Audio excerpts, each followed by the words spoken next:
야, 이 어르신의 행동을 어떻게 이해를 해야 될까요? 김지혜 변호사님. 네, 80대 남성 오 씨가요. 그 지난해 4월 오후 한 6시 30분경, 그러니까 퇴근 시간인 네. 것이죠. 이제 서울 서초구 고속터미널역에서 이 동작역으로 가는 9호선 급행 전동차 안에서 여성을 추행한 혐의로 재판에 넘겨졌다고 합니다. 야, 그 시간대, 아마 그 시간대 지하철 타보신 분들 아시겠지만요. 정말 콩나물시루 같이 정말 그 지하철 빽빽합니다. 그런데 그 지하철에서 몹쓸 짓을 해서 재판에 넘겨졌다는데 이인철 변호사님, 이 어르신 다 인정했겠죠? 아이고 재판부한테 용서를 구했겠죠? 네, 뭐 어쨌든 1심에서 인정을 했습니다. 아하. 그래서 법원도 반복된 범행은 피고인의 왜곡된 성인식이 주요 원인인 것 같다. 네. 하지만 이제 뒤늦게나마 자신의 범행을 시인하고 네. 반성하고 있기 때문에 그래도 이제 징역 10개월을 선고했거든요. 원래 네. 더 높게 나와야 되는데 하지만 문제는 이 사람이 항소심에서 자신의 진술을 번복했다는 겁니다. 아니 하재근 평론가님, 네.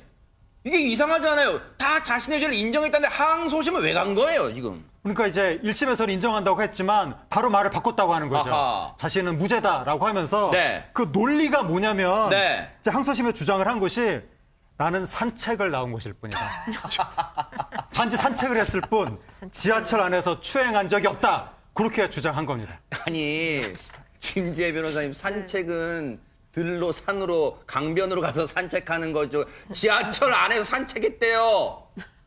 네, 그러니까 굉장히 좀 황당한 주장인 거죠. 그러니까 네. 표현이 너무 독특해서 굉장히 인상에 남는데 네. 그러니까 징역 10월을 받고 막상 이제 수감 생활을 하다 보니까 좀 어떤 그런 억울한 느낌이 들었을지는 잘 모르겠어요. 네. 그래서 1심 때는 다 인정했는데 갑자기 항소심에서 이렇게 말을 번복했을 경우 굉장히 설득력이 많이 떨어지겠죠. 재판부가 아하, 볼 때에도. 그러니까요. 예, 그럼에도 불구하고 이제 굉장히 좀 표현을 이렇게 산책이라는 표현까지 써가면서 자신은 좀 억울하다고 주장하고 있는 것인데 네.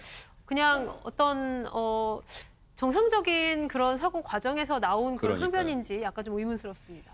이수정 교수님, 네. 이 피고인이 80대 남성입니다. 네. 그는 자신의 행동에 의해서 산책이라는 표현을 썼어요.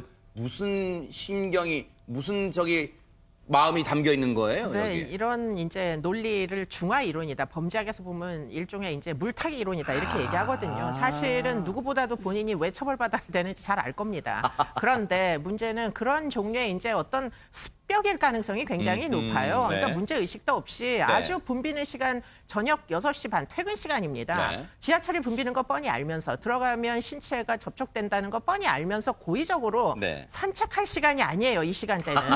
그 시간대를 이용해서 지하철을 탄 걸 보면 네. 이미 이제 이 사람은 습격 같은 게 진행이 굉장히 많이 된 것 같다 이렇게 보입니다. 네. 그런데요, 항소심까지 갔잖아요. 재판부도 사람입니다. 뭔가 훈계를 하고 타이를 쓸 것 같은데요, 하재근 평론가님. 예, 항소심 재판부가 뭐라고 그랬냐면 네. 오랜 시간 피해자를 따라다녔던 피고인의 행태가 성추행범의 교본에 가깝다. 하필이면 지하철에 사람이 제일 많은 퇴근 시간대에 특정 구간을 반복해서 오간 점을 산책이라고 볼 수가 없다라고 하면서 1심하고 동일하게 징역 10개월 선고했습니다. 네. 이 사람이요, 이 80대 노인이 어떤 식으로 추행을 했냐면요. 고속터미널역과 당산역 있잖아요.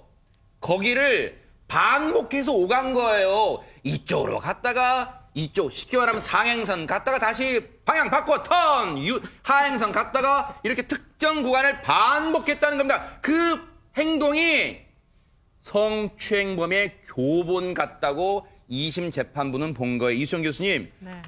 이거는 진짜 재판부가 어떻게 이 사람의 범죄를 판단한다고 볼 수 있을까? 이 표현이 어떻게 의미가 담겨 있습니까? 그러니까 재판부가 정확하게 봤다 이렇게 이제 아하, 보이는 게 네. 사실은 이제 성추행을 아주 자연스럽게 하려면 사람과 사람과의 거리가 물리적으로 가까워질 수밖에 그러겠네요. 없는 네. 시간대를 선택하잖아요. 네. 더군다나 가장 붐비는 구간만 왔다 갔다 하면서 결국은 신체적 접촉이 목적이니까 네. 결국은 행선지가 없는 어떤 행동의 패턴을 보인다는 겁니다. 아하. 그렇기 때문에 지금 이런 성추행 사건의 제일 큰 문제는 네. 사실은 피해자의 진술과 가해자의 진술뿐이 없다 보니까 네. 이 진술을 입증을 못하면은 결국은 나는 추행한 적이 없다 이렇게 이제 주장하면 굉장히 어려운데 네. 이 재판부가 결국은 교본 기본이라고 이야기한 것은 네. 이 재판은 80대 이 피고인에 대한 재판뿐만 아니라 다른 이제 유사한 지하철 이제 성추행 사건의 재판부에서도 참고하라 이런 얘기로 보입니다. 네. 예. 그런데요, 우리가 예상을 했지만요, 이 사람 알고 봤더니 인철 변호사님 과거 동종 전과가 화려하다면서요. 이 사람이요, 알고 보니까 상습범이었던 거예요. 아하. 총 4번의 전력이 있습니다. 세상에. 그 중에서도 3번은 실형 선고를 받은 전력이 아이고, 있고요. 네. 추행죄 등, 그러니까 이게 한 번만 한 게 아니죠. 처음 만약에 했으면은 혹시 실수를 했나 보다 이렇게 보는데 법원에서도 전과를 안 볼 수가 없거든요. 전과를 네. 보니까 이 사람이 상습범이었던 거예요. 아하. 그리고 뭐 산책 뭐 운운하는데 아니 사실 산책 나왔다고 쳐도 산책 중에도 뭘 성추행할 수가 있거든요. 그러니까 여기에 이 사람이 정말 잘못 변론하고 있는 거예요. 네. 산책을 가는 중에 아니 출퇴근하면서도 이렇게 성추행하는 사람이 있거든요. 네. 그러니까 이게 완전 이 사람 잘못 지금 잡은 거예요. 네. 그래서 이 사람이요 또 심지어는 2심 판결에 불복해서 대법원에 상고했다고 합니다. 아이고. 하지만 제 생각에 대법원에 상고해도 네. 아마 형이 그대로 나올 것으로 보입니다. 혹시라도요, 이쯤에서 반성하고 넙죽 엎드려서 판사님 잘못했으면 이제라도 제가 죄를 뉘우칩니다라고 하세요. 안 그러면 대법원에서 괘씸죄에 걸려서 더 형량이 늘어날지도 모른다. 이런 생각도 해봅니다.